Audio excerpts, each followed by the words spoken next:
नमस्कार मु शुभ्रा मु आपण मन को स्वागत करुच्ची मोर कुकिंग चैनल सुभ्रास कुकिंग मंत्र रे। तो आगो को गणेश पूजा आछि तो मु गणेश कर प्रिय भोग मोदक र रेसिपी नै कि आछि। तो एबे चलंतु हमें देखिबा मोदक र रेसिपी। एबे चलंतु हमें बनेबा मोदक।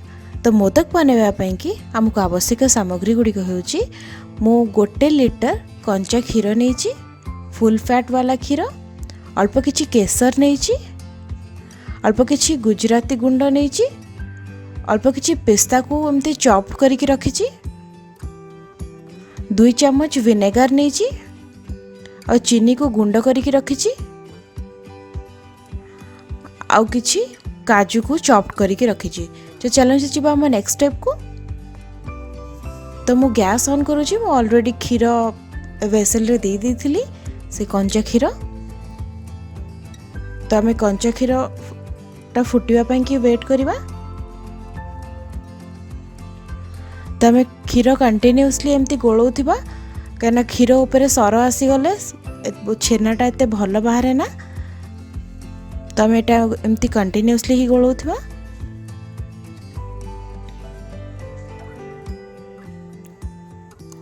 तो क्षीर टिके फुटवा को वेट करवा। तो मु अल्प किछि क्षीर आ गोटे छोट बॉल रे काढ़ी नउची गरम क्षीर आ मु जो केसर रखी थी मु से केसर एबे से क्षीर रे ऐड कर दूची। आपण देखि पारथिबे केते सुंदर कलर आछि। तो मु आको एबे साइड रे रखी दूची। तो मु क्षीर तो ऑलरेडी फुटी आसलानी। मु एबे गैस ऑफ कर दूची।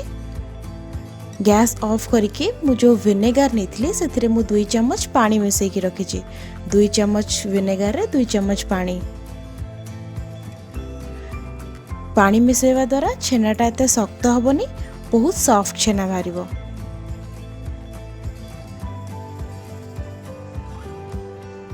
तो मु धीरे धीरे एबे ऐड करूची।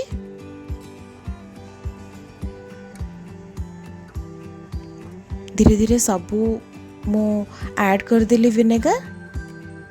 पाखापाखि 2 चम्मच ही लगी गला। एबे आपण माने देखि पारुथिबे केते छेना और पानी पूरा अलगा हो जाइए। पूरा गोटे ग्रीन कलर रे पानी आसी जाइए। छेना भी पूरा अलगा हो जाइए। एबे आमे ताकू संगे संग आउ गोटे स्ट्रेनर रे ट्रांसफर कर दबा। एबे मु गोटे स्ट्रेनर रे ट्रांसफर कर देली। तापर गोटे कपड़ा रखिछि मसलिन क्लॉथ। आको तक मु एबे ठंडा पानी रे 2 थर धोई देउची। एक्स्ट्रा खट्टा अंश बाहरी जिवो। तापर ताको मु धीरे से ताको भलो से स्क्वीज करके ताको पानी गुडा सब बाहर कर दूची। तो आपण ध्यान रो सहित करथिबे। बहुत गरम अछि। एक्सेस भी चिपुड़ीबेनी। जति की दरकार सेति करिवे। आउ थरे मु आको एबे एमती धोई नउची।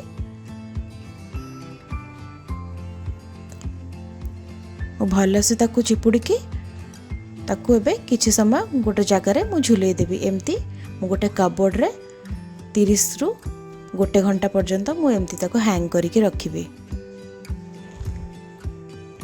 तो छेना पानी गोटे जगह रे स्टोर करी रखुची। एथिरे आसाजर मु आटा दळिबी काना एथिरे बहुत सारा प्रोटीन थाए और आटा भी बहुत सॉफ्ट हबो।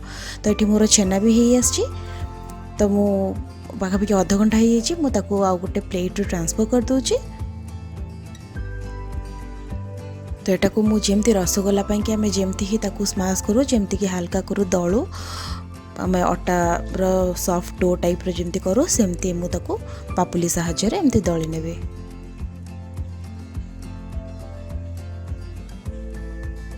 एठी 5 मिनिट हे जाइछि। मु एमती दळुची। आपण देखि पारुथिबे केते स्मूथ हे गलानी। मु आउथरे भलो से ताकू दळी नेबी। एटी 8 रु 9 मिनिट हो जाइए।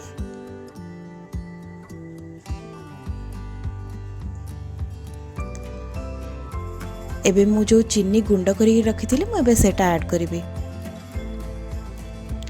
पाखापाखि मु 8 चम्मच ऐड करुची। आपण निज हिसाब रे आपण कम बेसी भी कर परिबे।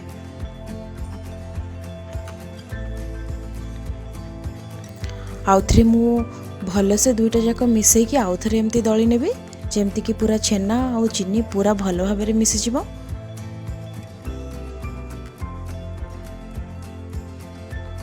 भलसे दलिकी ताको आउ थे एमती गोटे सॉफ्ट डो करदबा। देखिपे केते सॉफ्ट हो जाइए। एबे मु गैस ऑन करुच्ची, पैन बसुची आ पैन रे मु जो छेनार जो सॉफ्ट डो बनै थिली मु एबे सेटा ऐड करिवि।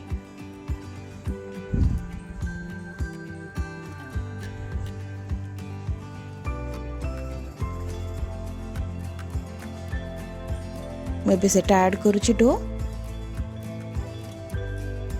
मु आगदो हाई रे रखिनी, मु ताको मीडियम फ्लेम रे रखिकी धीरे धीरे मु ताको भल से टिके भाजी नेबी। मु पाखापाखि 5 मिनिट मु एमती एपट सेपट करिवि। आपणकर छेनार क्वांटिटी जदि अधिक थिबो आपण से हिसाब रे टाइम बढ़े भी पारिबे।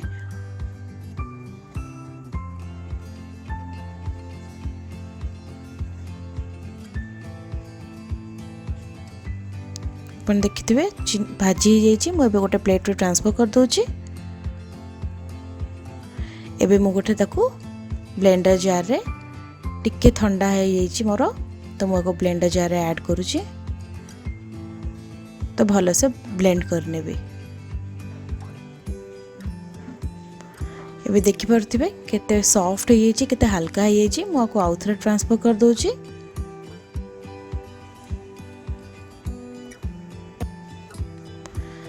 मु आगुरु जो केसर वाला क्षीर रखी थी मु एबे सेटा अल्प किछि देकी मु ताको ऐड करूची।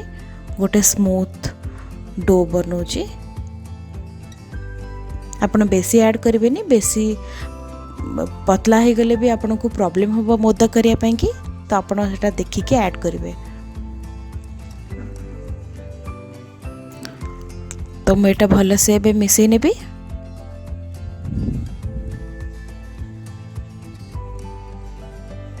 मो बे अल्प किछि इलायची पाउडर भी दउची। सबको मु भल से मिसई नेबी।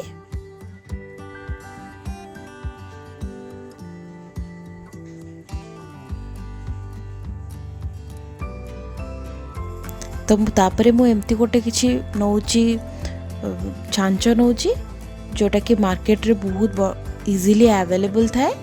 मु तो एटा ऑनलाइन रे नै छी, आपण ऑनलाइन रे भी नै परिबे। मु टिके बे घियो लगे दोची। एटा एल्युमिनियम रही अछि, प्लास्टिक रो भी मिले। तो मु एबे जो तीनटा छांच रही छी मु सबुथरे किछि किछि जो डोटा मु प्रस्तुत करथिली मु सेटा एबे दोची।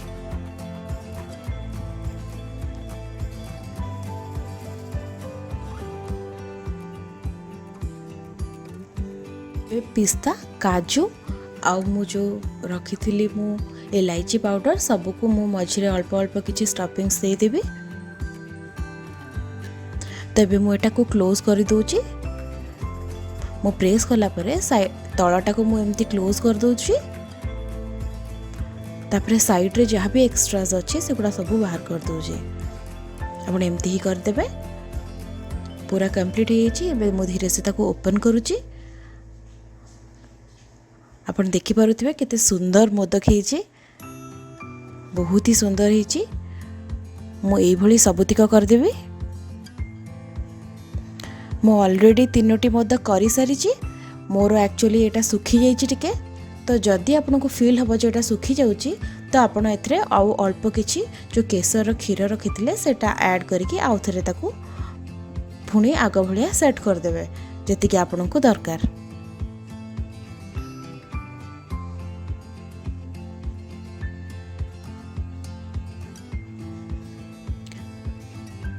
तो मुझे आउ गोटे देखा केवल नुहे आम छांचरे मोदक कर परिया। समस्त पाखे तो छांच अवेलेबल न थाए, तो आम आराम से हाथ रे भी बनै परिबा। आपण एमती राउंड करदेबे, राउंड करदेबे। राउंड करके तार गोटे पट साइड एमती कोन टाइप करिवे।